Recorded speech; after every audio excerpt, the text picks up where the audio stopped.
Welcome to Tech Command Investing, the show where we explore how emerging technologies are reshaping security, business strategy, and European resilience. I'm Alain Gavin, managing partner at Scion and venture partner at Carista. And today we go to orbit, but from an unusual angle. Over 1,000 satellites are imaging the Earth right now, generating an avalanche of data, and yet billions of euros of decisions about physical assets, farmland, ports, factories, infrastructure are still being made on information that's weeks old, incomplete, or simply missing. The bottleneck isn't the data, it's turning that data into an answer. My guest is Anand Waghmare, and thanks so much for joining me on this podcast. It's nice to get somebody who, a good friend of mine, Costello, really appreciates. So thanks for taking this. He's the CEO of Yugen Space, based in Tübingen, who's at the heart of the German Cyber Valley AI cluster. Anand has an unusual origin story. Before he ever built a company, he discovered 2 asteroids. Yeah, that's amazing, yeah. Analyzing open NASA data, that's how he found them, right? So it's quite incredible. And then you took a master's in astrophysics, working on neutron stars, and black holes. That's the instinct that there's an enormous value locked inside data nobody has the tools to use, and is exactly what Yugen is built on. Yugen is an intelligence engine for satellite data. You select a piece of the planet, you just pick a piece, yeah, a farm, a city, a port, a battlefield, ask a question in plain language, and the engine automatically fetches and fuses the right satellite sources, optical, thermal, hyperspectral, radar, and returns a decision-ready answer. And that's the critical part, a decision-ready answer. It takes the analysis of the satellite data from weeks down to minutes with no remote sensing PhD. Great to have you on the podcast, and maybe just one or two things about your company. It's only 10 months old, or 11 maybe. And you've won already Best Use of AI award at Cyber Valley Demo Day in Germany. And you've also got a grant from the Japanese market, University of Tokyo, which is equivalent to what we know as Oxford, Cambridge, or Harvard over here. And they have their innovation platform over there and fund. And they are also helping you grow in the Japanese market. And you're only 10 months old.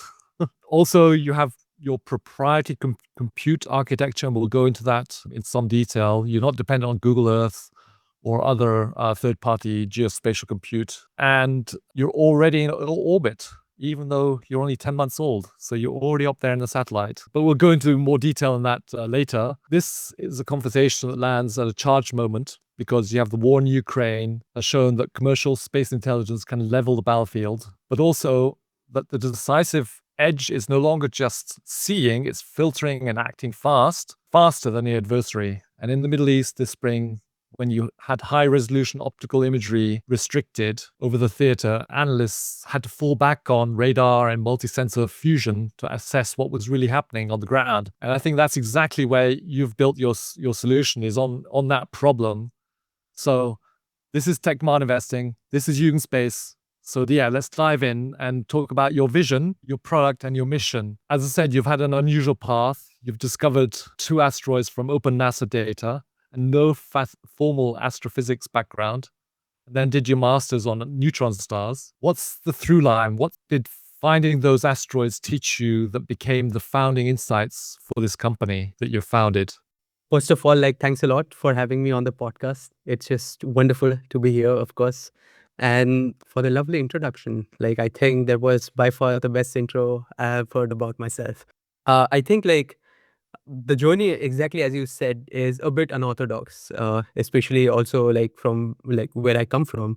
Usually you tend to be an engineer or a doctor, coming from a small city in India. And my journey took me to a very interesting place for the liberal arts and sciences, humanities university, where you tackle problems or challenge questions in a holistic manner, in a holistic way, from a big picture point of view, rather than just focusing on the tech.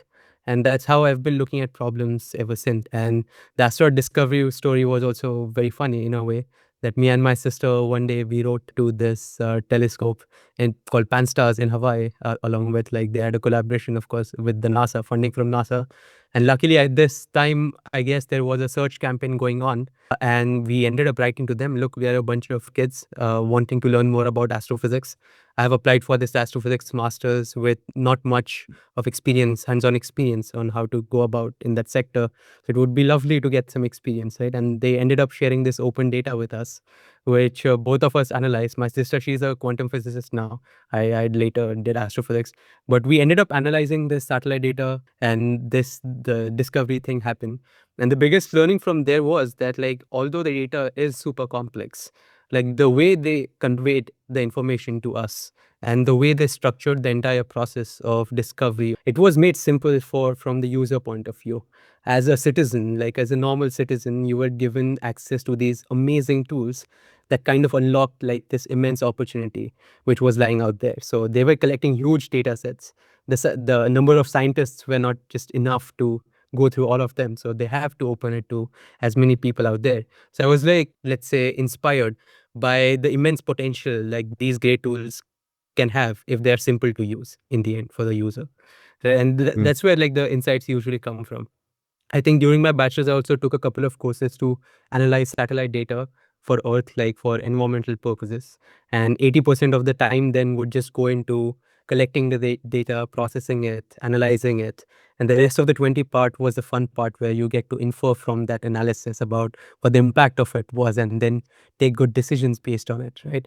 And I was like, I was never going to come back to analyzing satellite data again. It was way too let's say, mundane or a lot of complex things going on. I want to spend my time on, let's say, quote unquote, like better things at that point. And somehow I then landed up doing a master's in Germany, wherein I was then studying neutron stars and black holes, again, through satellite data analysis, because you have to launch satellites in the orbit to go out of the atmosphere and observe these X-rays. And then at the end of the day, I was analyzing satellite data again. It fell down back to basically going through the same feelings, that am I alone in the entire world or the region who wants to get away with like the menial or the processing part of this entire process. And since I was an early adopter of GPT in some manner, while doing my thesis, I saw the power, like even if it was simple code editing, I saw that eventually maybe like there is a tech that is evolving quite fast, which Yeah. perhaps can solve my problem out there. And then when finally I reached out to people who were already building in this sector, in like they were building satellites, they were selling satellite data, there were potential users who were adopting it. After talking to them, I realized that like the big opportunity lies perhaps in solving the usability problem of the user. Like how does satellite data get adopted in an easier manner into the current workflows or the current processes that exist. Yeah, that's the small story behind Yugen Space in some sense. And so there's a line I love in your deck which says companies don't want satellite data, they want answers. Can you make that concrete for our audience? Walk me through what actually happens when a user selects a field or a port and then types a question, and then what comes back from that in 3 to 5 minutes later. Yeah. And why has that been so hard for the industry to deliver right now? Why has it been so hard to get such a simple Bloomberg terminal for satellite data up and running? Yeah, of course. I mean, I think from the beginning, the value we saw in this sector was not in terms of building yet another constellation, because there were some founders that I really respect, and they were trying to tackle that problem already.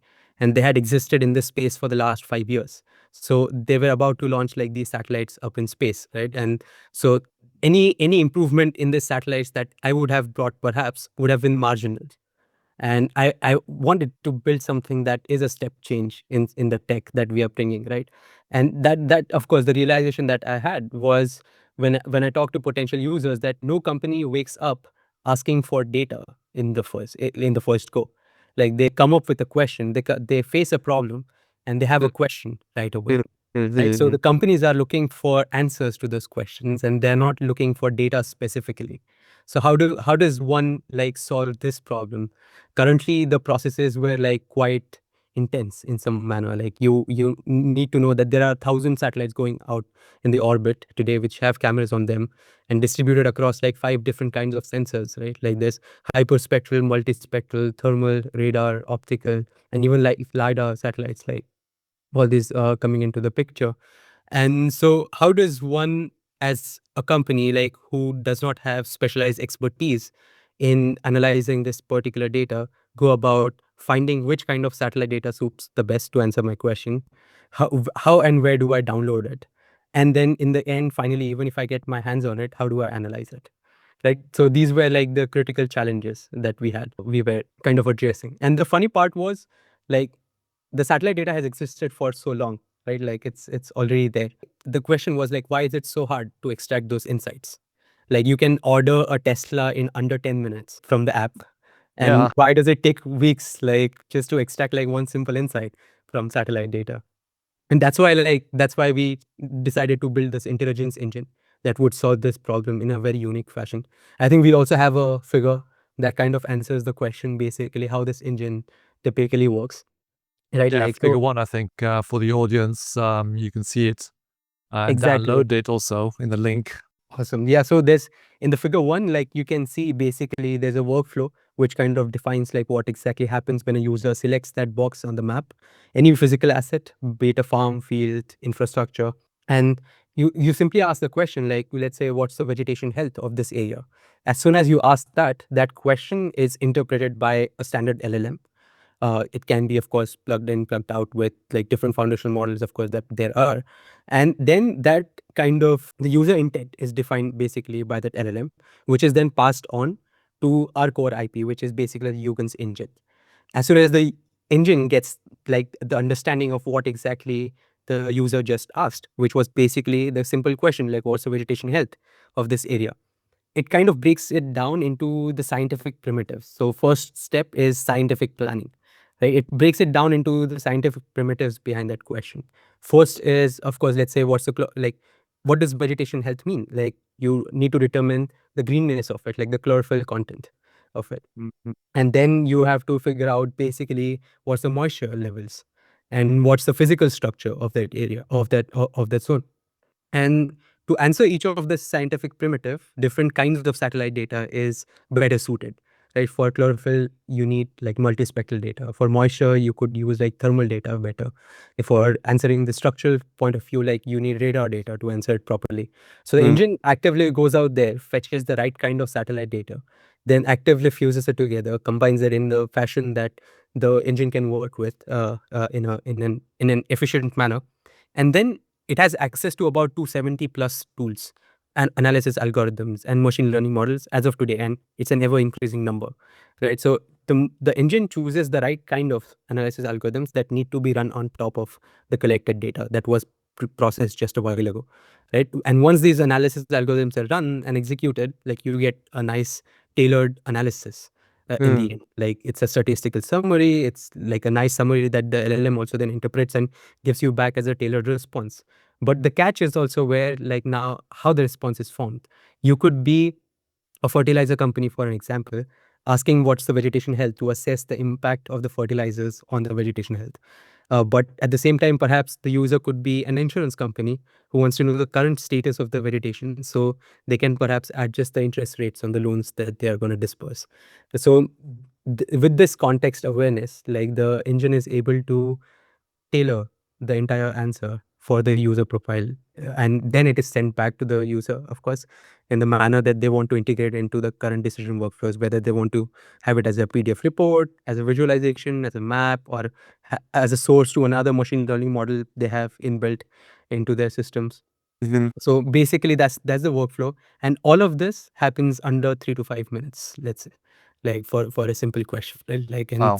it's as easy as that.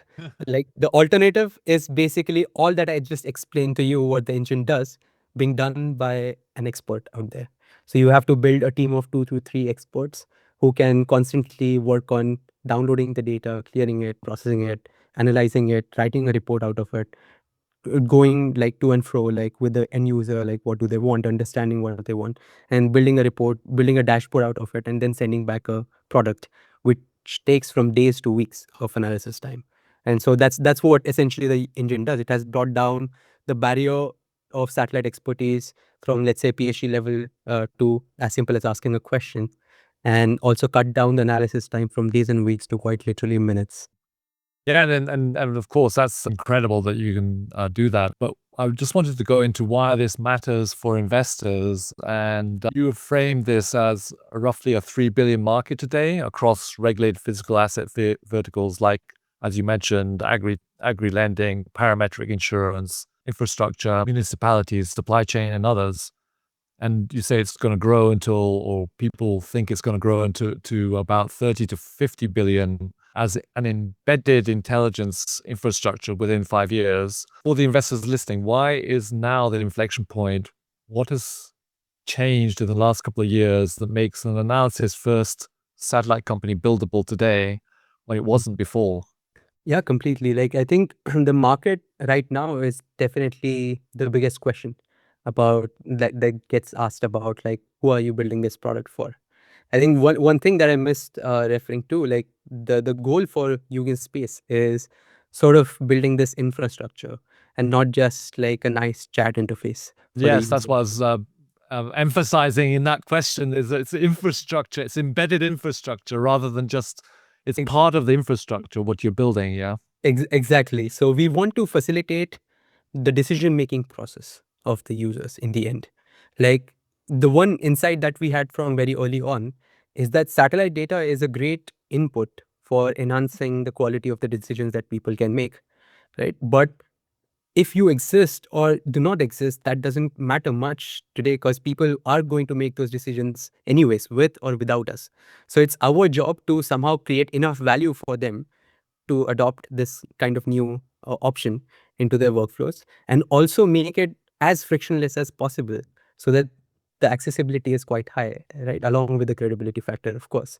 And that's where, like, we define that what we want to build is sort of a decision infrastructure, sort of Bloomberg for satellite data, in some manner that is so deeply embedded into the decision workflows of the users that sort of becomes like an indispensable tool to work with. And what brings that is the engine itself is not locked onto any third party compute structure, right? So since we have built the entire backend system on our own, we can embed it freely into any existing workflow or user workspace. So that kind of brings in a new kind of opportunity, which gives us like this, let's say, a chance to expand the market quite a bit from what it exists today. Like, today the market is, let's say, like 3 billion euros or so. And the number, I think, also revolves around who has been the most successful in this sector so far. Our Mm-hmm. answer to that is these are like these small consultancy companies. There are about like maybe 700, 800 of those consultancy companies across Europe. And their cumulative revenue is upwards of like 1.5, 2 billion euros or so. And Mm-hmm. each company is maximum like 8 to 10 people. But one thing that they can do what others or big analytics firms cannot is they can really dive deep into the user problems. They can generate this PDF report or a presentation that answers the exact question that you have, right? They can work along with you as an extra arm of your company for a month and give you that tailored response. So their heavy success comes from deeply embedding themselves into the behavior or the activities of the firm itself, right? And that's what has changed over time. That's what our engine also allows in some sense. Like, these companies could not scale beyond a certain limit because the human scaling factor comes into effect, right? They don't have the repeatability to hyperscale across different verticals or people. Our engine, it has that unique capability to hyper personalize the responses for the user, which means we can go super deep into solving the user problems, first of all. And at the same time, it's the same core engine that we will use across different verticals as well. So at first, when we go deep down in one vertical and capture a large share of the market, hopefully in that manner, we have the opportunity to hyperscale horizontally across different verticals as well. And this has never happened before in the industry. Like, between, let's say, when Earth observation came into the picture of like analytics between like 2013 to, let's say, 2020, like, a lot of big companies, like big names, I think Orbital Insight was there, Grow Intelligence was there, like hundreds of millions of dollars went into investing into these companies. And even the previous analytics companies, what their limitation was, if they build a product for one vertical, they had to build the entire data pipeline, the analytical models, the output layer from scratch. And now when they had to shift to another vertical, they had to start from scratch yet again. Like you had to dedicate like these small teams of 8 to 10 people within the company for each and every vertical to build it, to develop it, to maintain it. And what that meant was, it was not just a marginal cost adding to the vertical, but it was like a whole layer of investment going into it, a new tranche of investment going into it. So basically, the capital ran out before the revenue arrived, in some sense, for each vertical. And and that now can be bypassed because of all these structural changes that have happened, right? Like the agentic AI agentic system is there. Like since we had the insight of using GPT or access like a lot earlier, let's say, from what people might have used it when they started using it.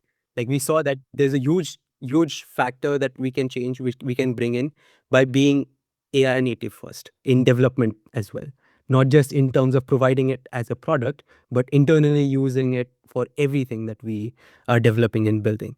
So I think that's the unique capability that we have. Our architecture is completely different than what the legacy architectures were, in some sense. The reasoning layer, the primitives libraries, the agentic architecture. So I think that forms the crux of like how it's different from the legacy things. Mm. And then maybe going into that, I mean, I did a quick dive into the capital momentum in Earth intelligence, and you can see a brief overview of this in figure 2.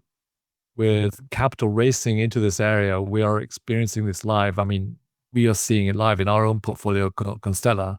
And you can see Zoopal, which has done 130 million Series B. Yeah, last did a 37 million Series A. SatView got 30 million from NATO Innovation Fund and others. There's a lot of money going into this sector. And against that backdrop, I mean, also you have ISI, obviously, which is much more evolved and much further down the line.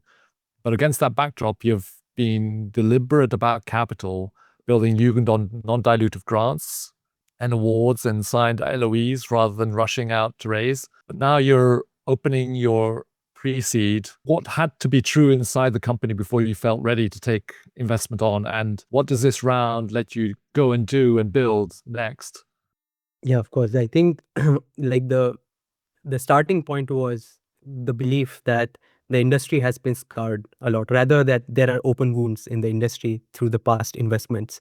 Right? So it was very difficult as a new company with a new kind of architecture coming into the market, convincing investors right away with just an idea on paper, right? Like we could just, well, as easily get labeled as just a chatbot or a different interface to work around with satellite data. So we had, like, let's say, the burden to prove that we are structurally different.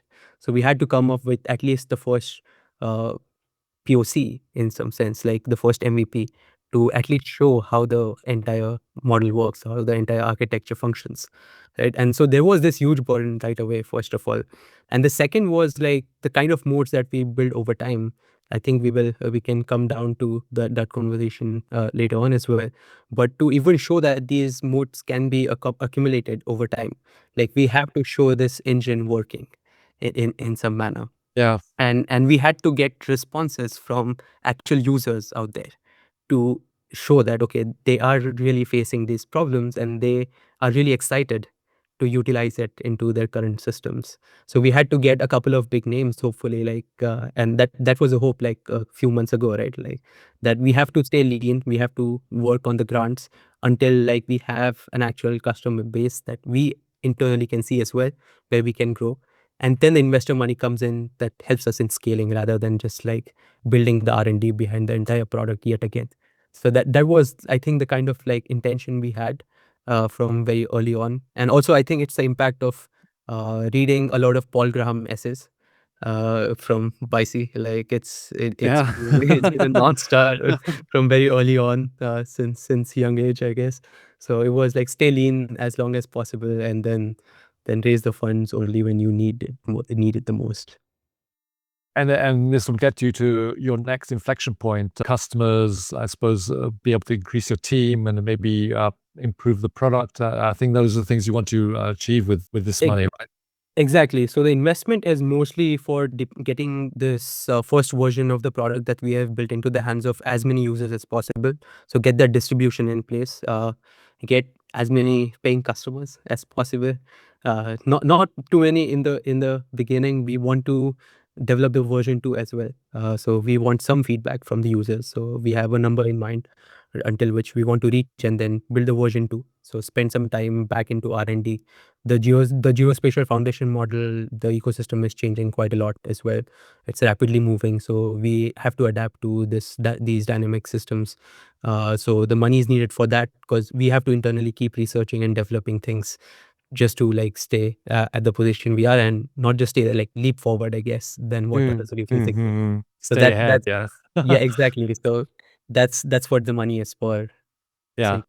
And maybe then going on to the next, you also probably already mentioned a bit about it, about what's unique about what you do and your unique edge, and that you're not a wrapper, and that you have a proprietary engine, not an LLM wrapper. There are a lot of chat with your satellite data demos floating around right now, right? I mean, maybe you've seen them or not. Your strong claim is that Yugen is a proprietary intelligence engine, not a wrapper or on someone else's. And somebody else's geospatial compute is what I'm talking about, that you are sovereign in that way. Can you unpack what's genuinely different under the hood? Is it the scientific planning layer, the multi-sensor fusion, the proprietary analysis model, and why a generic LLM plus Google Earth engine approach hits a wall and yours doesn't? Yeah, of course. In that manner, what we are building could be replicated, let's say, or mimicked, at least on a demo level, by slapping an LLM on top of Google Earth Engine, right? It gives you an LLM something to talk with and an engine in the backend to process the data, right? But we right away run into three big issues if we go that way. First is the data bottleneck, like what kind of data is available on Google Earth Engine, right? And you have to work with what they have or what they provide. Second is right away that Google Earth Engine requires, let's say, to run like a script, right? They have their own language basically, where you write this coding script, you upload it on Google Earth Engine, you run the analysis. And here's the crux, which means basically that you're allowing the LLM to generate code. As soon as you allow to do that, you're losing the point of calibration systems in some sense. Like, what's the confidence level? Like, what are the error rates? Like, to sure that the code ran exactly the way it did, like it says it did, right? And all the hallucinations problem come in. So, what do the users expect in the end? Like, what kind of accuracy, precision can you deliver with those systems? So you have all those sort of problems as well. And in the end, when you're uploading this script on someone else's server, you're also leaking away the user sensitive data in a way. And all of these three things have suddenly the times have changed, and these three things are the biggest concerns now. The data bottlenecks, like the hallucination problems, and the user privacy, like the sovereign aspect of things, right? And that's exactly what Yugen's engine delivers in some sense, right? Like it allows us, since we have the complete architecture built ourselves from data ingestion to a decision output in the end, it's completely in our control. So we can work with any satellite data source we want, open source or private satellite companies. We do not allow the engine to generate any code. We work with pre-verified, like published in top research journals kind of algorithms that have proven confidence levels and error values so that the users get the most credible insights and they don't have to worry about like whether I can really believe this answer or the output or not. And lastly, it's the complete user privacy, right? Like since the engine can be run on premise, it can be deployed on your GPUs, on your data centers. We also provide like our own backend service, of course, as well in that manner. But the user data stays with the user in that manner. So that's what the unique thing about Yugen is, that it's not just a simple wrapper built on top of either a single LLM or a geospatial compute backend system that already existed before. It's a whole new architecture altogether that we had to build from scratch. And that's where our unique like core IP lies as of today, at least. Well, I think it's best if we just dive into a demo of your product to show the audience how it works in practice, and maybe refer to figure 3. Yes. But maybe you can start with that and then maybe dive into a demo and show exactly what's happening. Mm-hmm. Like if you look at figure 3, I think it's a nice way to put into like 3 easy steps. First is that you just simply select an area on the map, whichever your region of interest is, ROI. You draw that box over a city or a field, let's say, and then you dive into asking simple questions like what's the vegetation health of this farm, or can you assess the urban heat of this zone, like in some manner? Can you pinpoint like what zones we should be focusing on? Or was there illegal construction in this area in the last 12 months, in the last 6 months? Can you pinpoint those as well? And as soon as you hit those questions, it's our engine going out there and fetching all those kinds of data sets, running all that algorithms in the background, and finally giving an output that is readily like action ready, right? Like decision ready. In some sense, the user can right away use that knowledge to execute a decision right away. Do I want to send this answer to a grounds person, or do I want to send it to my CEO, to my product manager? In what fashion it's ready for that action, like built in, right? And all of this is happening in a couple of minutes itself. Like as I can right away dive into a quick demo, Yeah, that'd be perhaps. great. Yeah. Let's say we start with perhaps a crop health, pretty much. So I think this demo is built over like fusing data from Sentinel sources, which is open source, and Planet's data as well. So it's a great demo of like what our engine is capable of in terms of using different kinds of, not just like different kinds of sensors, but also different companies and data sources itself. Right. In this case, like we just simply put in this command, like, move to this region called Alberta in Canada. Yeah. And we put that command in, and the engine takes us to Canada, right? Like to Alberta right away. We select like a region or some fields in the box, and we label it and just go ahead with simple questions like assess the vegetation health for this area using Planet's data, right? To begin with. Now the engine has procured like the right image. We can see in the background, like the nice visual optical image came in. And then it also decided that I need to execute on these 3 algorithms on top, right? It fetched the right kind of image from planets. Maybe you can explain what NDVI means and NDREI. So these are some kinds of like algorithms or indices, as we call it. So normalize vegetation index in some sense, and there's a red edge index, and there's enhanced vegetation index, basically. And all of these are typically used to answer different aspects of vegetation health, right? So red edge index is more towards like the chlorophyll content, as it says. NDVI is the overall canopy greenness and the cover basically of that area. EVI basic is like depending on the density of like how the field is laid out, you can differentiate on a more granular scale, like the differences in the field, uh, in manner of speaking, right? Like, and it goes out like executes on those algorithms on its own, gives you the right kind of visualizations and maps for that ROI in the Is that background. thermal imagery, or what is that? Is giving you that? That's multispectral Sentinel. That's planet's data. So PlanetScope data, Which is which is made out of like 8 bands. okay. And is that thermal imagery, or is it more? So it's from optical to near infrared. Okay. To near infrared. Yeah. Okay. Yes, exactly. So it could utilize like these exact algorithms to analyze the impact of the vegetation health, like let's say. And it not only give you nice visualizations, but also gives you a nice summary of exactly what happened. What do these threshold values mean? Like what kind of explanation can you get out of it? And of course, it says it's in a good vegetative condition for late July in Alberta right now, right? And then you can go deeper. Like it recommends you know what? We couldn't check the moisture stress because PlanetScope lacks the thermal data, the SWR region of it. So you can use Sentinel-2 perhaps for that. The engine recommended it to you, and then we can just, like go ahead with it. We can say, like, sure, go ahead with analyzing NDMI, which is the moisture index, using Sentinel-2 data. And I give it like a nice cherry on top, basically saying also run a time series for 8 months, How it's and changed over the time. exactly how are things changing over time. And you enter that, again, it goes out, collects the right kind of satellite data again, and gives you like nice time series. Of course, you approve, okay, utilize this particular satellite image, and goes out executing the index that we just asked for, the algorithm for moisture. And then it basically gives you a nice detailed analysis again about how things changed over time. There it says there was a sharp drop in the month of March, and perhaps there was like more soil exposure. Give you a nice time series analysis of how things changed exactly in the last 8 months. And yeah, like basically it says it's in good vegetative health now, but the moisture availability is tightening, right? So there needs to be something done on this thing. And in the end, what I can do also is I can say to it, classify the hotspots from the combined analysis so far.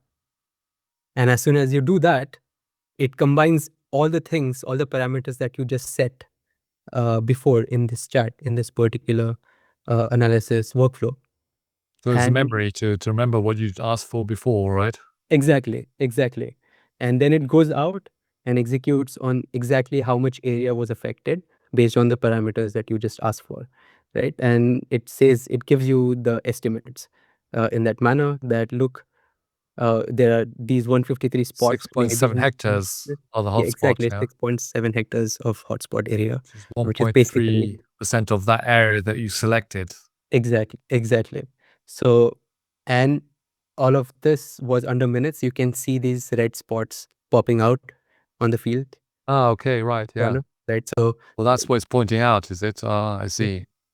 exactly. And all of this was done under like just a few minutes, right? So you ran an analysis that kind of gives you a very detailed information about what's exactly happening in the field, And so right? this would be something that a farmer would use, or an insurance, or An insurance company, agricultural companies, even like development finance institutions, perhaps agricultural lending companies, right? Like so, development institutions who lend like these loans to agricultural companies in that manner. So those are the target users for such use case. I have a right. couple of other use cases to show as well, if you would like to. Okay, yeah, go ahead. So I think you have a different screen up now, just to show like the versatility of what we are building, right? Can you see the screen? Yes, I can see the screen, yes. Awesome. So in this You case, moved to Munich, okay. yes, exactly. So I ask it that, yeah, this time you move to Near Munich. where you are, yeah. Exactly. Yeah. Close to home. You switch to high resolution imagery and you zoom in, you just like drag and select like an area of your choice. And once you have set the name for it, you're good to go. And you ask questions like, okay, can you assess the urban heat for this area for the summer of 2025? Like what happened just last year. And again, like it now realized that, okay, this question needs to be split into a couple of different things, a couple of different primitives. One can be answered via Sentinel-2's imagery, which is like multispectral imagery. But the other thing, I need land surface temperature, which is like thermal imagery. Oh, What's the LST, best? yeah. What's the best source for that? It decided consular image is like the best to go for it. But unfortunately, for this region, for this time, that image wasn't available, Yeah, right? because So it is Constella's just just gone live at the end of exactly. last year, so Exactly. So we approved the Sentinel image. We kind of rejected that don't use like the consular in this. But then it quickly reassessed the situation that I don't have the access to consular's imagery. But what I can do instead is I can fix it with Sentinel-3, which has a worse like resolution than consular, but at least we can get some information from that. Right. So it switched to, let's say, August 31. We have an imagery for thermal, and we say, okay, go ahead with that. Right. And as soon as you do that, it goes on executing those indices again. Again, for NDVI, you can use for answering a couple of questions here. And at the same time, the land surface temperature algorithm gets executed. or you can maybe look at this summer, right? Because it's been quite hot over the last few. Ideally, I should have done for that, right? Like, but this was recorded a few days ago, so yeah, that will come up as well. I think I can share that post recording in some sense for the viewers to experience it as well, right? And you get like a nice visualization, of course, and you get like a nice detailed summary out of it, Like Tell me what exactly. we can see here. Yeah. So basically, you get like a true color image to begin with. Of course, how the data looks like right now, the NDVI image, which clearly points out which are the green areas of the area and which are the urban areas in this region. Right? You can very vividly see that. And there's a land surface temperature thing, which basically red points to the hot zones, blue points to the fairly cooler zones. But the resolution is not the best to work around with. So you have to, the engine decides to crop only the region which it's meant to be used for. And Right. then I say, you know what, like show me the time series again for how the green cover changed in this area. So do I need to work on planting more trees perhaps in this region, right? And in this particular time, like identify the seasonal vegetation stress patterns. I asked that question again, and yeah, it gave me again like a nice summary out of it Hmm. and a nice time series. The Right? time series there, yeah. Yeah, Tell me what this exactly. time series says. So the time series says basically that So there was a huge drop around June, yeah, and there's a flat plateau again, like a drop around July. I think this will explain it much better. So there's a peak green phase. There's lush early summer vegetation, which is well watered. There's a midsummer dip during these like this window, specifically in the late summer, which is like near August. Like you can see the decline. There's like a sharp yeah. senescence. Like basically the crops are harvested, like perhaps, and some vegetation was dried out, right? And it inferred that all from just like the basic images that it had access to. And now, of course, if we are working with some enterprise, we can give it further context about like what decisions need to be made, and it gets further tailored for the user in that manner. And you can also ask it, you know what, like it suggested, can I classify this into the different stress zones using the analysis that we did so far? And I said, you know what, yeah, go ahead, yes, classify the stress zones. And as soon as I did that, it kind of ran the analysis for classifying the entire zone based on different thresholds. It decided which ones to set for. You get a nice new visualization. Each color code basically points out how much of the area is bare or urban in this case, which is stressed. Is there moderate vegetation? Is there healthy vegetation in this area? So it kind of points out exactly how much that was, and also gives you the opportunity to like look at. What does that mean? Because it says there are bare water, sparse, Yeah. stressed, So moderate vegetation. in this case, like Bear is basically the urban area, right? Like most of the roads are like the concrete area. Like spare and stressed falls into like the roads, the road network, and like the soil that is exposed, like the flat land that has been exposed. And you can see this when we like switch between the layers. If we switch off the regular vegetation, we can see that those zones are highlighted. Like this is the dense vegetation that it pointed out, right? And then it kind of also, we can go for the moderate vegetation. You can see, okay, these are the areas that fall under What's the. the use case here? What's who would be looking at this or who would be using this? This basically came up for an urban planner, right? Like, so in a Right. municipality office, like the people who are usually making these sort of decisions are not really experts at analyzing satellite data. They have What degrees that. decisions are they making? So usually making reports on like building these reports on what things happened in the past year, like what things need to be improved, what kind of new policies need to be set for the next regime or the next year, right? Firstly that, and second is of course for active actions that they could do, perhaps plant more trees in the areas that show basically more of this red region. Like you can see the highlighted region there. This region could be further like you can deep dive into it and do Yeah. some maneuvering of the infrastructure around there to make it better for the citizens. I think kind of paints the picture of like how vivid things, like how different things can be done. I can also give you another quick show if you have another minute. Yeah. This is the funny one which I really like. Yeah, so It's a this is. railway station or what is that? Exactly. It's the Stuttgart railway station. It was promised since many decades that it will be done within the next 5 years itself. But it's a project I think that's going to continue for the next decade as well. So it's the running joke in this area that basically that station is always under construction. So I kind of went ahead Nice. and selected that area out here, and I said, "Can you check the construction progress of this area in the last 2 years?" right? Okay, right. Then it shows like a pre image for like May 13th. It kind of decided on the post image, which was May 23, like this year, across like Yeah, 2 years. okay. It went ahead and decided and basically mapped out like the change in that zone. Demolition, clearing, new building. Okay, all right. Exactly. So yeah, it's now loaded properly. So the more purple the dense it is, I think it's like the higher the change level in that area. So maybe 6% of the area was like cleared up, demolished in some sense. I think we can see that in the orange highlighted zone as well.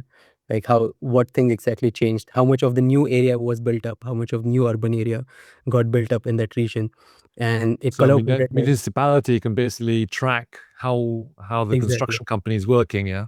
Exactly, exactly. Or even the construction companies can use it to track like there are multiple locations where they're using. Mm, mm, Uh, mm. and I went ahead saying that, you know what, detect the buildings as well, please. In this case, buildings is just like the urban infrastructure that came up or got demolished in that region. And it went ahead and basically brought us like those detections about how many of Right. these things came up, or like maybe 4 to 6 buildings or construction areas were removed, 3 to 5 new structures came up in a new fashion, and there was some vegetation loss in there. And in the end, like you can also like click on this schedule analysis thing. So once you have done the analysis and you want Mm. to put it on a repeating monitoring fashion, you can just click Right. on schedule the analysis, and you get into like schedules, and you can get like a you can set the timer. Like, do you want it to be like a weekly log, or what kind of parameters do you want to get executed on that manner? Do you want it daily, weekly, monthly, So you can track it as a municipality or or whatever uh, organization you're running, right? Like, mm, mm, and then you get like a analysis report basically based on what all the parameters that you set. So if there's a flag that needs to be pointed out, like it can flag you that okay, this particular analysis was done for some fields. So it can say that around in Tübingen, it can say that field number 51 is acting up weirdly, right? Like then the user can focus, because not everyone will wake up asking questions through this interface. Right? The magic is behind the accessibility of monitoring it regularly. So you can just say like monitor this zone for me for the next like 6 months, or these and these parameters. If something gets out of the ordinary, like flag it. And then if something gets flagged, I can go to the dashboard, or we can embed this engine into Slack, into Microsoft Teams, or any user workspace. You can just like access it from there and ask this question, okay, what's happening exactly in 51, right? Like, and then dive deeper into the new questions that arise at that moment. And that's the unique advantage that you have over working with a simple dashboard, right? With a dashboard you could have seen a metric change, but it was not explainable before. Now it is explainable, like you know exactly what kind of things happen through different like lenses and sources, and you can further dynamically ask questions on top to thoroughly understand what exactly happened. mm. Yeah, maybe then moving to the next section of this podcast around defense sovereignty and the new battlefield and real lessons that have been learned in Ukraine. I mean, we know that Ukraine has been the most documented war in history, with something like 2 to 3, I think, commercial constellations took the satellite watching that conflict from roughly 200 to 300 satellites. But the sharpest analysts say the decisive factor is no longer visibility. It's about the ability to filter, to prioritize, and act faster than your adversary under total information saturation. And what you've been talking about just now in the demo, that there's a lot of information there, but how do you determine what is changing, what is moving? This is almost the description of your product, right? So how is you positioning that problem, turning an overwhelming flood of imagery in a high tension environment into the one change on the ground that the commander or an analyst actually needs to act on, right? So what has changed? He knows he's monitoring that bit. Militarily, how is that important? Yeah, I mean, the war has shown quite a lot of like pain points that perhaps we didn't think of before, like that might arise in the future, right? Like first was the belief that we need more and more satellites up in space, which was true. Of course, like the military always needed like more eyes on the conflict zone, right? And now that problem is somewhat solved, right? Like you can send up a satellite, on command these days. You can go to perhaps nano avionics page. You can e-shop a satellite today. You can select the features. These are the things I want, and assemble it like on the go. 12-month delivery time, like you can launch it, right? So what happens, the real question is basically, now that the data is like, what happens when data is in abundance? Where does the bottleneck moves next, right? Yeah. It moves to understanding, right? Like, so if you have these many satellites going around and you're collecting terabytes and petabytes of data every single day, like humanly, what's like, how is it possible to just go through it all at once, right? I think if we go back a few years when computers were invented, right, like what that enabled us was in terms of speed in doing like serial tasks, right? If- like I think a very funny example will be like if you want to make some ice cream, right? Like, and there are a series of tasks that you need to Yes. execute, right? Like you want to buy the raw ingredients, you want to collect like buy this machine, you want to add a few things, and there's a serial tasks that like you have to go one by one, and the computers enabled us to basically do each of those tasks at a hyper scale, like a hyper speed, and so that seemed magical to us first. Like, so the computers like somehow enable like this speed up serial compute. But now with the new systems that we have, we can do all these tasks all at once, in parallel fashion, right? And that's what like Yugen is built upon as a core tech.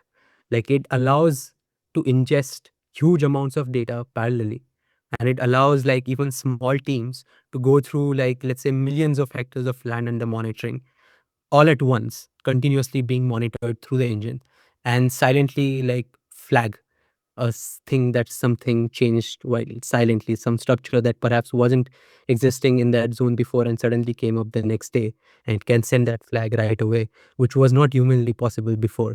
If you set up a team of 10, 20, like 50 people constantly looking at the screens, it's much better to have this engine autonomously doing that task for you and in a credible fashion. So that's where I feel like Yugen fits in perfectly. Uh, in terms of providing the answer to solving what the next bottleneck is, which is the inference. So the edge is basically that you give a small team of people analyzing the area the reach of a much larger team, hundreds, thousands of people. If they're able to monitor each little change on the battlefield, each little movement that's changing, and to be able to document it and to flag it up, right? Exactly, exactly. I think like military is all about action, right? Like action and execution. In the end, it matters more whether you were able to execute a certain action in an effective time or not. So the less time you spend on mundane tasks and analysis, the more effective time you have in terms of executing on the decisions that need to be taken. And that's what Hugo enables in the end, like allows these small teams to focus on what matters at the end of the day. Yeah, yeah. And then maybe then there's we've already addressed this a bit in the past, the sovereignty question, that there's a strong sovereignty thread in what you've built. You have your own compute architecture, no dependence on foreign geospatial platforms, and the ability to entirely run your system on your own or your own customers' GPUs, so that data never leaves their walls. Yeah. As we've seen, Europe is investing billions right now in sovereign intelligence, surveillance, and reconnaissance, and strategic autonomy in space. Why does sovereign control of the analysis layer, not just the satellites, matter? And how do you turn that into a defensible advantage rather than just a compliance checkbox? We see Constellar saying, that Europe needs to own its thermal intelligence capability. What are you seeing, or what are you hearing that says that's the case? Yeah. No, 100%. I think we have seen the case where in the Middle East, like American companies suddenly shut off the access to satellite data, right? And like the world was running 15 days behind the action that was happening in that zone. And in that manner, like sovereignty comes into the picture right away. Like who controls the data layer? Who controls the actions that can be taken, analysis that can be done on top of the data that is being collected? And in that manner, like since we started off building things in Europe, right? Like Tübingen, the heart of AI. So all these points were already very hot, like in terms of when Yugen started off on its early wheels. So we are always talking about how do we make it such that we can run these systems on premise. We can run these systems on dedicated GPUs and data centers if needed be, and at the same time like provide that user privacy that is needed and access, most importantly, that is needed at the end of the day when the time comes, right? And that's what enables. I think Constellar is doing tremendous job, of course, like uh, measuring like at the precision of 1 Kelvin, right? Like Yeah, it's one crazy. Like Kelvin. Yeah, that's yeah, really low. Yeah. yeah, and it breaks your thoughts, right? Like it's inhuman, like in terms of like the intuition wise, like to imagine that. It's great. Like, and on a much larger picture, it's entire Europe, like I think has built the best Earth observation ecosystem that has been there. Like the Copernicus missions, like the Sentinel missions, right? And so there has been an extraordinary infrastructure that has been built, that has been delivering value since the last 10 years or so. Now, what has been missing for all these years has been this intelligence layer on top, a decision infrastructure that can bring and pool all these kinds of data sources together and provide the information when when you most need it, and in the manner that it can be adopted in the easiest way, right? And that's what enables that's what Hugen's engine enables in some manner, be it a European government, bank, like the military departments, divisions, like having access to such an engine, which kind of has the right ecosystem built around it, has the right kind of data sources that can compile and give you decisions within minutes, and kind of allows more people to get their hands on this thing, so that there are more eyes on what kind of this increased transparency as well. I think that's what like European values are built on, right? Like you need more people knowing exactly what's happening, uh, like what kind of decisions are being made. Can you also provide them the access and the level of information, like at what the government is working on and what kind of decisions are being taken at the highest level? Like, so not only on one end enables like the governments and the military departments to execute on tasks in a much faster and credible manner, but also enables like the entire European community to follow what they're doing in a transparent fashion. And I think that's what the like sovereignty values are at the end of the day, and what you can enable as well. Yeah, yeah. Now going on to the new demand signals that you're seeing, and without asking you to name anyone, unless of course you're comfortable with that, or say anything you shouldn't. Last 18 months have rewired the geopolitical map. When optical imagery was restricted over the Middle East, as you just mentioned, this spring, the world fell back on radar and multi-sensor fusion to understand the picture, which is your core capability. And if we just pull in here figure 4, you can see how the 3 axes of ISR, optical on one hand, where radar saw the structure, thermal on the behavior, and Yugen as the multi-sensor fusion reasoning layer. At a high level, are you seeing demand emerge from regions and from types of customers that simply weren't part of the conversation? Well, of course, you hadn't started 2 years ago, but that you've seen recently in the recent past. Yeah. I think the reaction to what we have built has been incredible in that manner.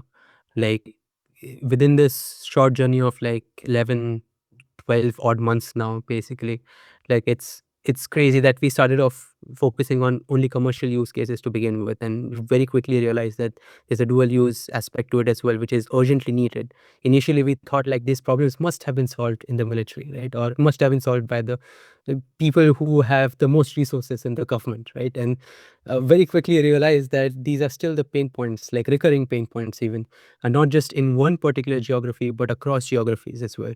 So when we had conversations with some people from the US, like they would point that they have been working on these projects in the Middle East, where our engine can perhaps add a lot of value. And those collaboration requests have been popping in like crazy, in crazy numbers. Uh, at least in the fashion that we didn't expect them to come in this early in our journey. right? So be it Yeah. working with some drone companies who require like continuous satellite monitoring so that they can deploy drones to a specific zone that needs like even a higher resolution monitoring, flagging some sites where these drones can go basically, or monitoring certain zones which have this critical infrastructure that has been built. There was a funny story, right? Like Dubai and Middle East zones, like usually considered safe from like let's say the impact of the wars around in the region, Mm. had these critical data centers as well, right? Like, and internally while we were developing our product, we were using one particular tool who must have had their data centers based in this region. And that got attacked, and suddenly our development process stopped as well. And we quickly realized that like the impact of our engine, like the product that we are building, has just like it's now tenfold than what we initially thought of. So definitely, like different geographies are coming into picture. Everyone. Explain that maybe a bit more. What happened in Dubai or with that data center? So like this data center was hosting quite a few American companies, right? Like their data was hosted on their Yeah. servers. Right. And then we were accessing these American company tools to internally build a few things like some dashboards or some Mm. internal metrics just to track a few things. And I think I was about to give a live demo to a friend. Luckily, it was Right. just a friend, right? And when I pulled up to show the live demo, and suddenly it broke down, and I was like, "There's no explanation. Like everything in the logs seems all right. Everything seems okay. What just happened in there?" And then we backtracked and waited for a couple of hours and then saw in the news that a data center has been attacked. And then we got the news from the American company that they had stored some of the data and their servers were accessed through this kind of facility. And then instantly we knew that like it's not just these couple of geographies which have been the intense focus for the last couple of years, but they are everyone's on their toes right now. Like everyone's on their toes, everyone wants and there are really smart people running these big organizations, and these smart people are hunting down for smart solutions, right? And we kind of try to fit into that picture where we provide that kind of accessibility to protect yourselves and access to like good analysis Yeah, and I tools. think that's a great segue into the next section around defense use cases and your roadmap. And we could pull in figure 5 here. You've actually sketched out how you see Yugen's role in defense evolving and the commercial core you're proving today. You can see the arc from the commercial core that you're proving today, which is the first section there, Horizon 1, and then Horizon 2, the dual use and near term. And then you have the defense grade reasoning layer inside Europe's ISR stack. Can you walk us along it, and what does the first genuine military use case look like, and what has to be true commercially and technically before you take each step? Yeah, like a couple of things, of course. I think just to explain what ISR is, like it's a combination of like these three terms, right? Intelligence, surveillance, and reconnaissance. And that's the goal. Like we want to reach the stage where we fit into the system that NATO and like even the European ecosystem is trying to build towards. And the leading space tech players are already partnering up and building towards like this one ISR system that can be Mm. utilized. And Yugen's goal, of course, like in the future is perhaps take steps into that direction. Today, we exist as a commercial product, or at least we launched the first versions of our product basically in a commercial manner, where the goal is basically to prove the versatility of the platform, that it is not just a one vertical tool.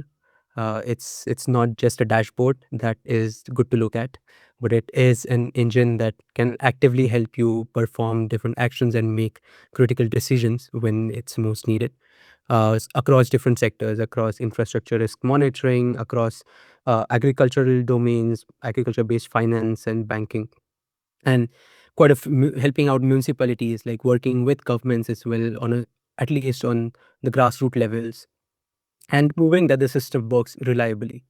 Once we have that going, once we have interacted with a lot of users, we also gain critical information. Like our engine is also constantly running on the feedback of how the users are using it, what kind of systems are like, let's say, where does the engine break, right? Like stress testing it to the max with these commercial verticals. And just to like on a tangent in that manner, on a commercial scale, like we hardly as the sector, we have hardly penetrated like maybe 3 to 5% of the commercial market of the potential use cases in the entire zone. And our focus is very different than what the legacy players like. So the current legacy players, some of them are loyalists to the incumbents. Like they will always use these specific tools. They have built the teams around them. So we are exploring a whole new category, which is some of these 2 to 3% players, also the rest of the 97, 95% market, right, which has never ever seen perhaps satellite data like or interacted with it. So we have a whole And you make it very easy for them to use it as well. That's the whole point. Yeah, you don't have to have a exactly. PhD to do it, right? So Exactly. So it's the way of how is it getting adopted by people? What's their reaction to it? How can we make it even more easier for people to interact with it, work with it? And that kind of insights gives us the next step or a push into giving it like a go in the dual use scenario as well.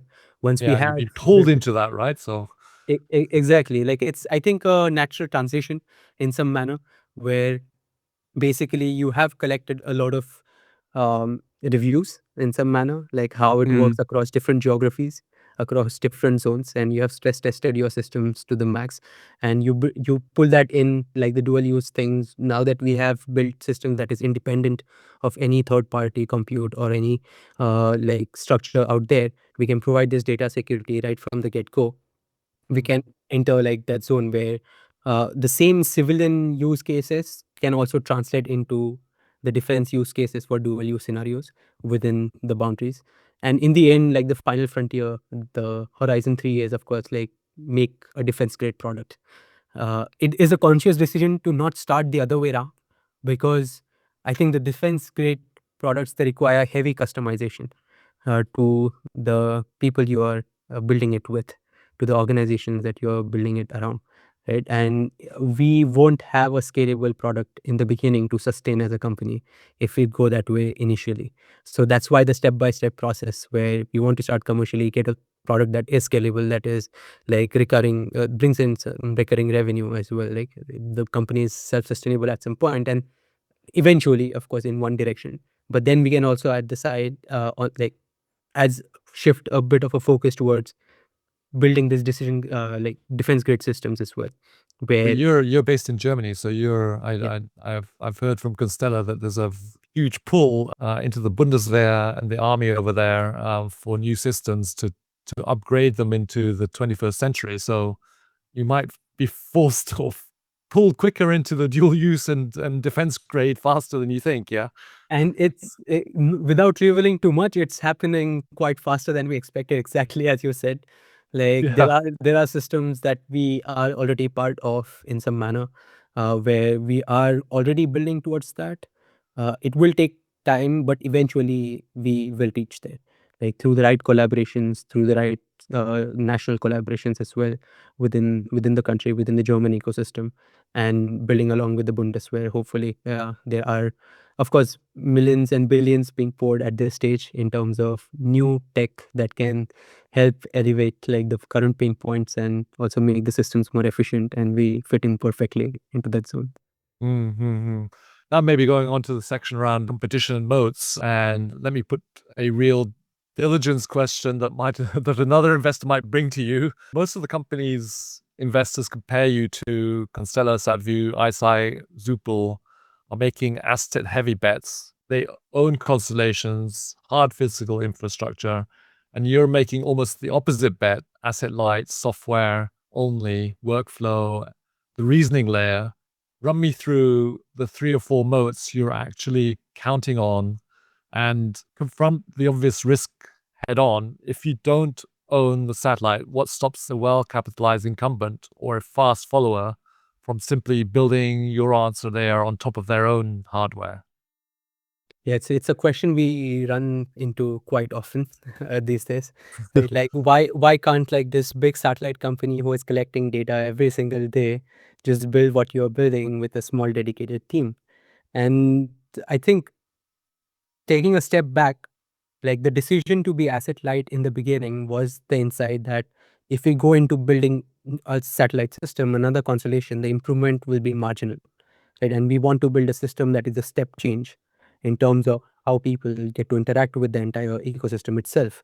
Like, can we bring in a whole new economy, like of people who perhaps haven't interacted with satellite data at all in the past, and boost the entire ecosystem with a new surge of people coming in?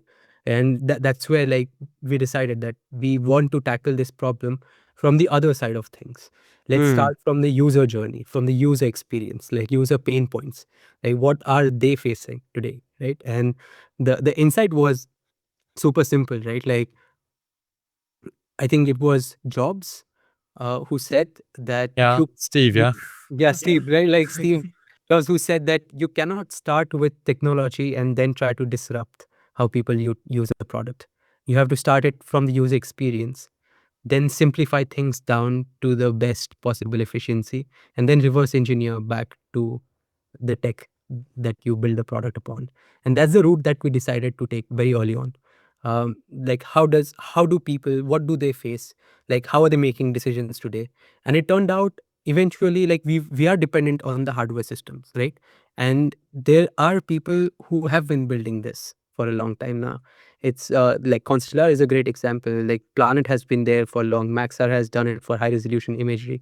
So there are great people. This company started 5 to 7 years ago, 10 years ago, and now they're bearing the fruits of their investments, right? Like, we are watching the data come and take over, basically, in some manner. So there, we needed to tackle the other problem. Like, if the data exists, where does it pass through? What's the distribution layer?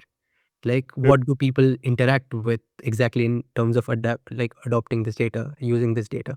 And that's where Yugen is placed at. That's the positioning that we want to hold, right? So all the hardware that exists has to run through Yugen's engine. Like, all the data that is being collected has to run through Yugen's engine and then being utilized by the end users, because we are the ones closest to the pain points that the end users are facing, right? And so the first moat in this manner that is built is, if you are one single satellite company collecting one single kind of satellite data, you can never provide credible insights to the end user. That you will always be biased through your business model to upsell your own data. Uh, And the users always want credible insights, right? They don't care what kind of satellite data you use, but the answer should be of highest accuracy as possible.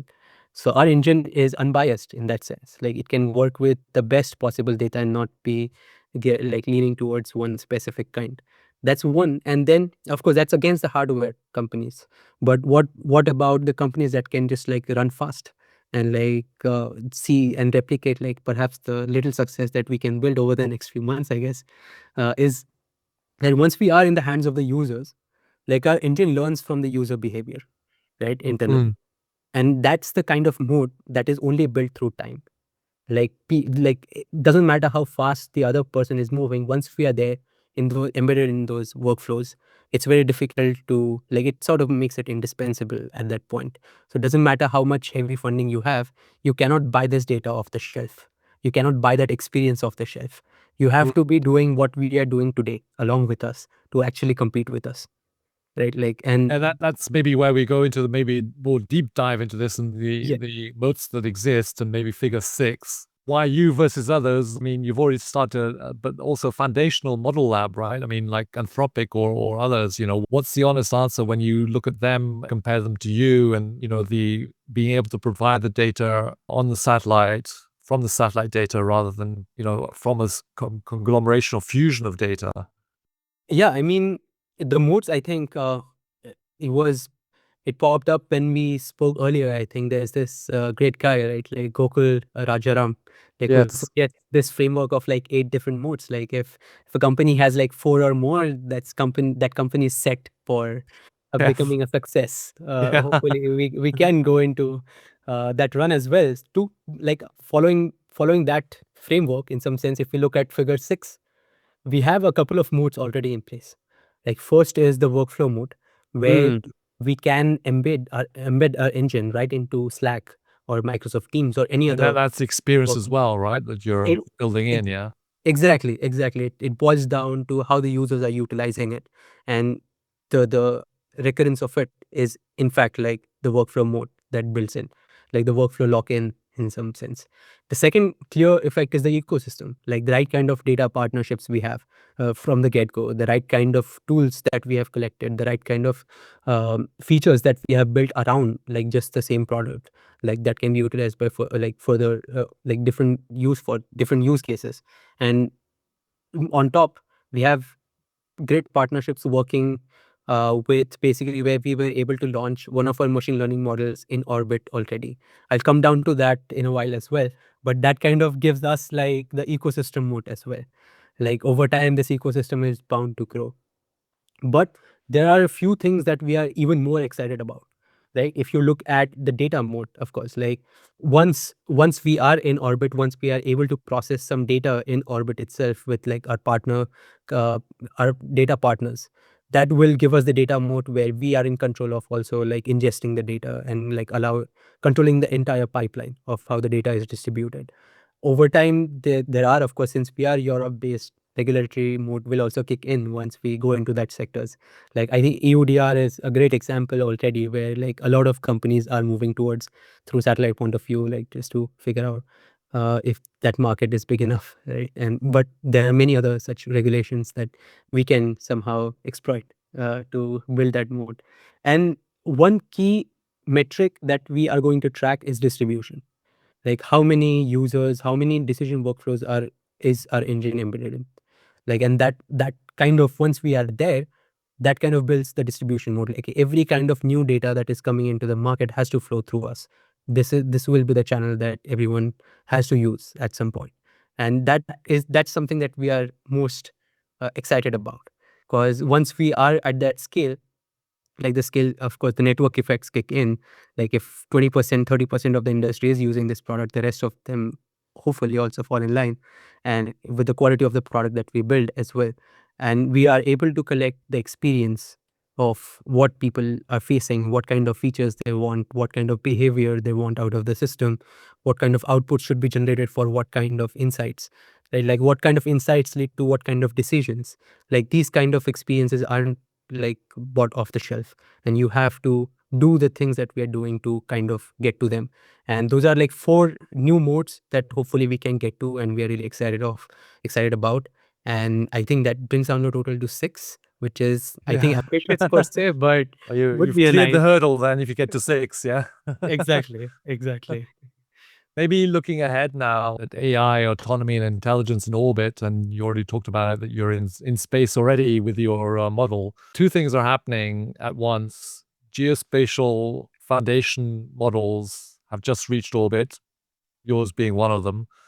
And researchers are openly talking about a future where you ask a satellite a question in natural language and it answers from onboard data Yeah. rather than bringing it down to earth and then analyzing it there. It just does it straight off the bat in space.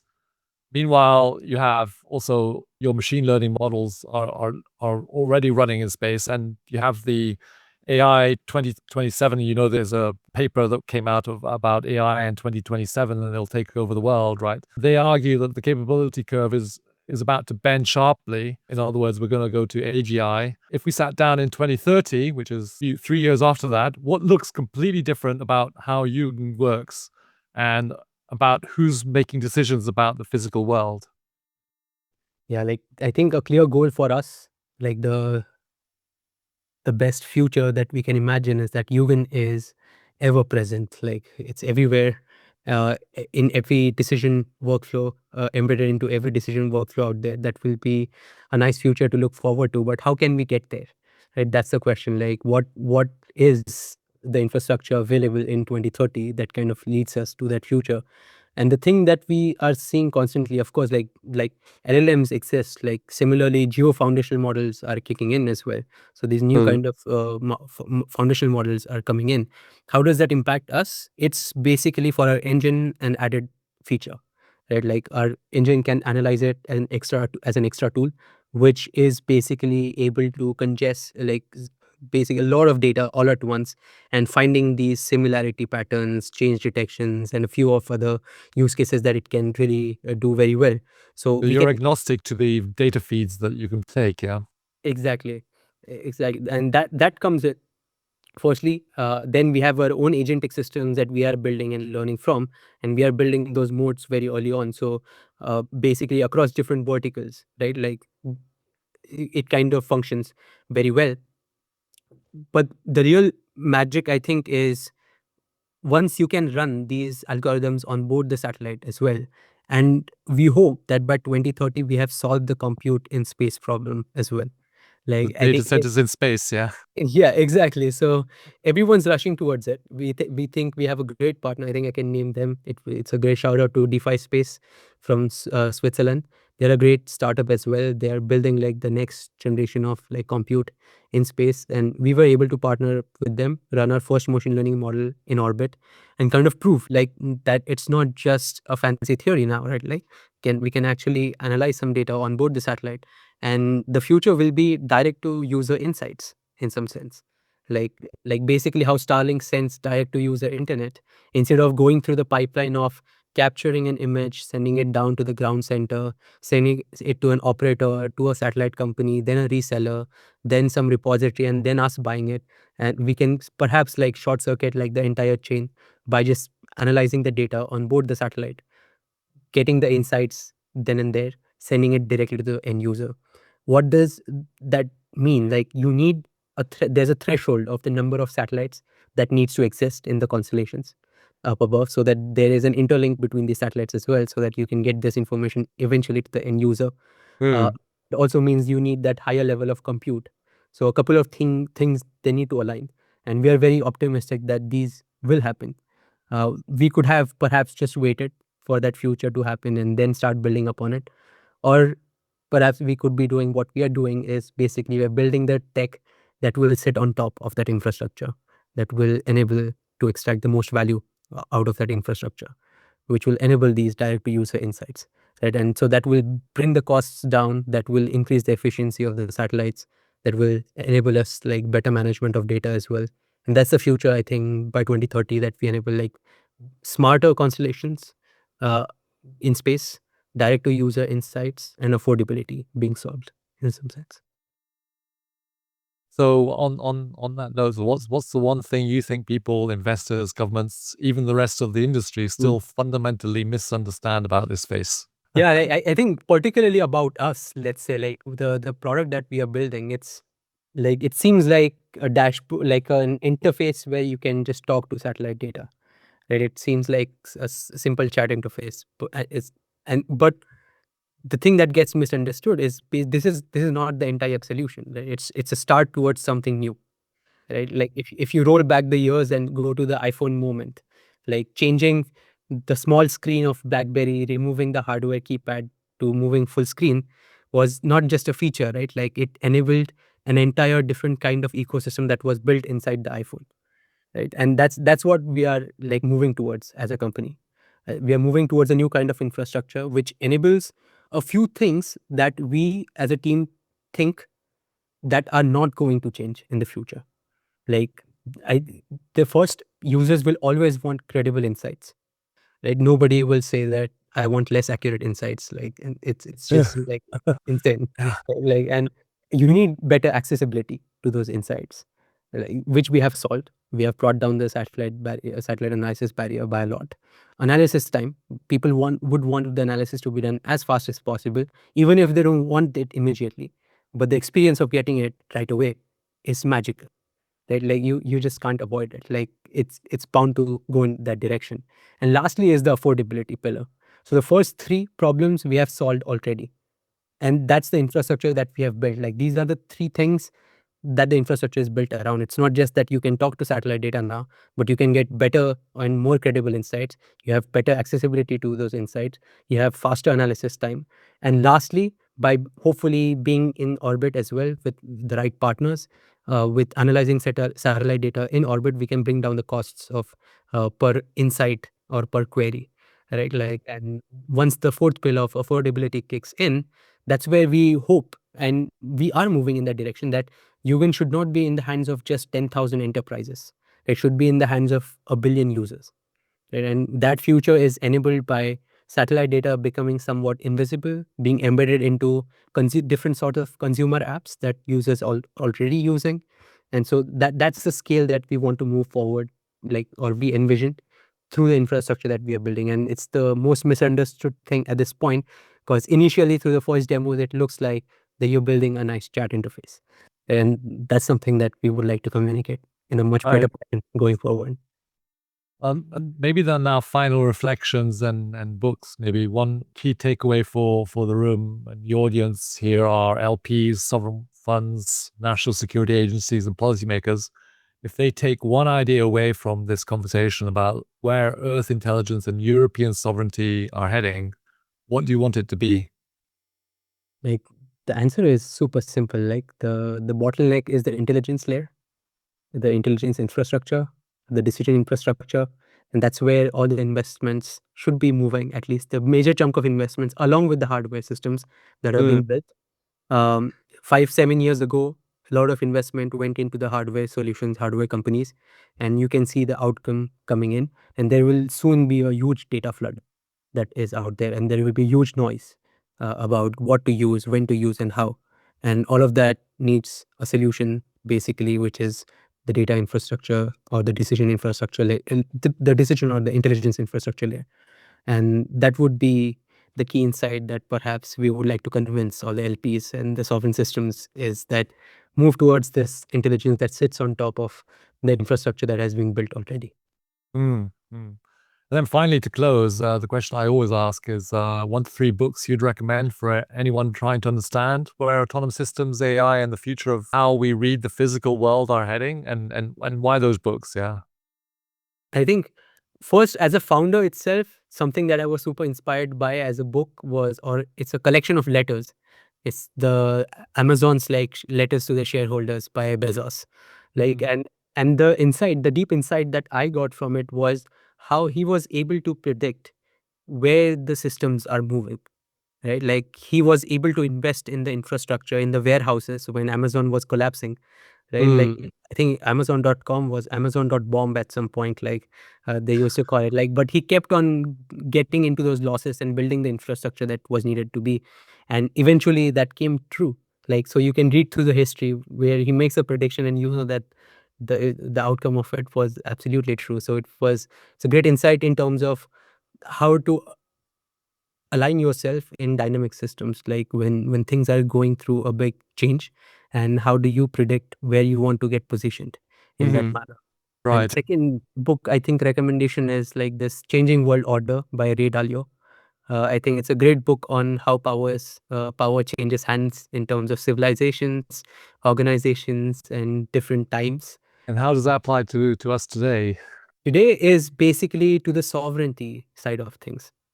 Right? Like, where do we see the power dynamics moving? Like, how important it is to own these sovereign structures in manner like that. What coalitions might break tomorrow, you'd never know. Like everyone's on their toes. And what kind of changes do you expect into, because everything also boils down at the end where the money is, right? How the money flows. And if you can figure out basically how these systems are moving, you can be better suited, or better, you have the better chance of positioning yourself in the entire ecosystem. And I think last but not least, in terms of, like, again, to the founders, just to the founders, is this book called The Longitude Problem by Deva Sobel. It's about like John Harrison.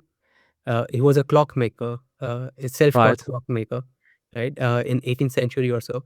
And till then, like, the sailors, they used to have a great sense of direction towards the north and south, right? But the east and the west, like the longitude, moving across time, you could not take the simple clocks on the sea, because mechanical clocks just don't work in those times. And he made this early version of chronometers, like a thing that could measure time in some sense, and solved the navigation problem in some sense. And I think that's the world we are in right now. Like, the infrastructure that has been laid out for us is great for pointing us north and south, and we want to solve the way we are navigating through this changing world, like in terms of there's a lot of data coming in. How do you make understanding of the data? So That's you're what talking about the time series in this case. The longitudinal part is the time series, right? So not exactly just getting one point in time, but how it's evolving. Yeah. exactly like what things to focus on, what pain points to focus on, and do you start with the tech and build towards the solution, or do you start with the problem that people are facing and then reverse engineer back to the product that you should build? I think that's something that kind of is a great insight from that particular book. I don't think that they exactly map to what you asked, but they're good readings. Oh, they're great books. Yeah, I can. At least one of them I'm going to start reading. I haven't read Amazon Letters to Shareholders. I'll read that one. Yeah. Oh yeah, it's awesome. I think it's just great. It's that, and I think Paul Graham's essays for any founder, like of course, like it's awesome. There's one quick thing I might add, and I think I missed like somehow expressing in the conversation, lovely conversation we have had so far, is that like the inspiration, like the motivation why we are doing Yugen Space, right? And something that has helped us attract really good talent, even if it's a lean team as of now. But like the good talent came basis on the motivation that it goes beyond what we are doing right now, right? It's a bit ambitious in some manner, but in the future, humanity wants to build this interplanetary civilization, right? We want to find a home on a distant planet, and perhaps we do somehow find a potential habitat. And the first thing we will ever send to scope that potential habitat is a bunch of satellites. And in that case, these satellites, they better understand what they're watching. And today's satellites, they don't, right? And so we are trying to build that backbone of intelligence, which kind of is real time, kind of enables starting from Earth, enables humanity to make better decisions to nurture and protect life on the Earth first, and then move towards the future that we are super excited about. And that's what like Yugen. Also, name of Yugen, like the word comes from a Japanese aesthetic philosophy, Oh, which really? Okay. which basically means a strong connection with the universe, which is so profound that it's difficult to express in words, right? And that perfectly embodies what we are trying to do. We are trying to build a community of curious individuals who can challenge the current status quo of how things are being built today, and have also the element of kindness, a touch of kindness in terms of understanding the impact of what we are building. And that's what essentially forms the idea of you in space. Wow. Okay. Yeah. That's good to add right at the end, but we got it in there. Lots of thanks for you coming on board for this podcast. It was great being on the podcast. Lovely meeting you as well. And I had Yes. a great time. Yes. Thanks. Yeah. If you're an LP interested in learning about space tech, defense tech, and security, including cybersecurity investment opportunities, let's chat.